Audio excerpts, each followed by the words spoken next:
Gertrude Stein changed the way people around the world viewed and created art. Her focus on detail and language helped expand what was seen in acceptable forms of expression in art.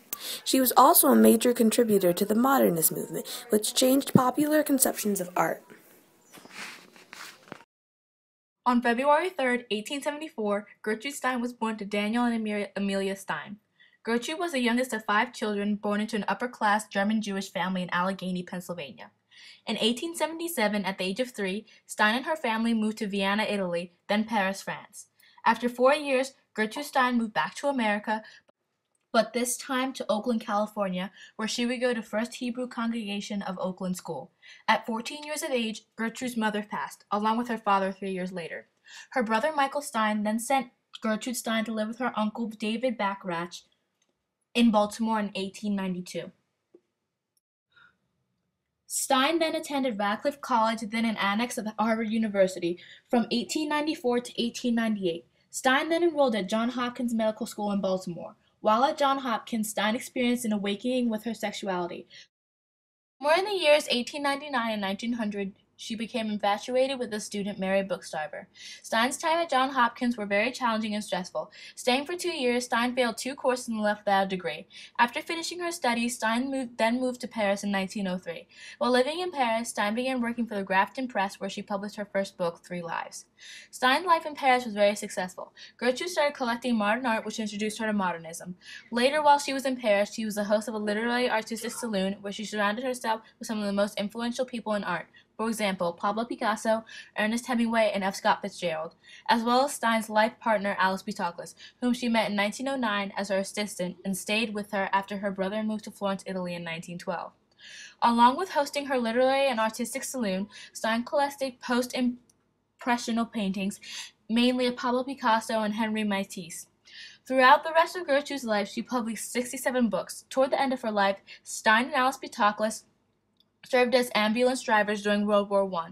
After the war, Stein kept her saloon, although in 1937 she moved to a more fashionable location in Paris.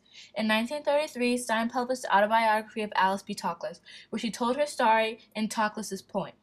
Stein then traveled to America, where she performed a booming lecture tour. Stein then returned to France, where she spent World War II. On July 27, 1946, at the age of 72, Stein died of stomach cancer in Paris, France. Gertrude Stein always considered herself to be a writer. However, when she started writing, her style did not conform to the norms of the Romantic era of which she was born. Gertrude Stein was on the forefront of a new era, where artists created art with little effort and expressed the individual instead of the art that followed a host of linear rules. For example, Gertrude Stein and other authors of that period used a technique called stream of consciousness. Stream of consciousness is a literary method of illustrating aimless thoughts. For example, in Stein's poem Guillaume Apollinaire, Stein writes, "Give known or pin wear, fancy teeth, gas strips, elbow elect, sour stout power, poor Caesar, poor taste at. Leave I lessons, I leave. I lessons, I leave lessons I." Specific to Gertrude Stein, she believed that the heart of the story was in the detail and language, not the plot. Therefore, her literature got right to the point.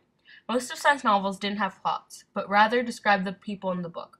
For example, her novel 3 Lives has 3 parts that each focused on the life of a different person. In each section, there was not one main plot, but rather little stories about their lives. In some ways, it was almost a biography full of 3 fictional characters. Stein was a great advocate in the modernist movement.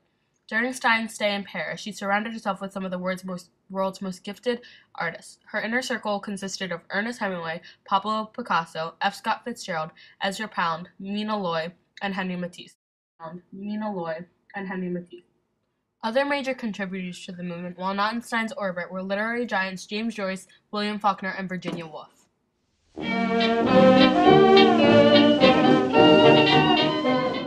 And throughout the years. For example, music-wise, the Red Hot Chili Peppers released 2 songs using a version of Stream of Consciousness in the lyrics. Niagara Lads and Usually Just a T-Shirt, 1994, and Smile from the Street You Hold, 1997. In addition, Daniel closed a graphic novel, Like a Velvet Glove Cast in Iron, and Michael Cunningham's novel, The Hours, all of which use stream of consciousness. At the end of World War I, perceptions of art were once again changing. The Romantic era and the Realist era were coming to an end, and the Modernist movement was emerging. The Modernist movement was a group of artists that included Gertrude Stein, Ernest Hemingway, F. Scott Fitzgerald, all of whom were writers, and others. They flocked together in 1920s Paris and decided to revolt against art norms in that period. The art that came before Stein were from the Romantic and Victorian eras. The Romantic era was considered scandalous. Visual artists worked long and hard hours, while literature focused on drama and big plot twists.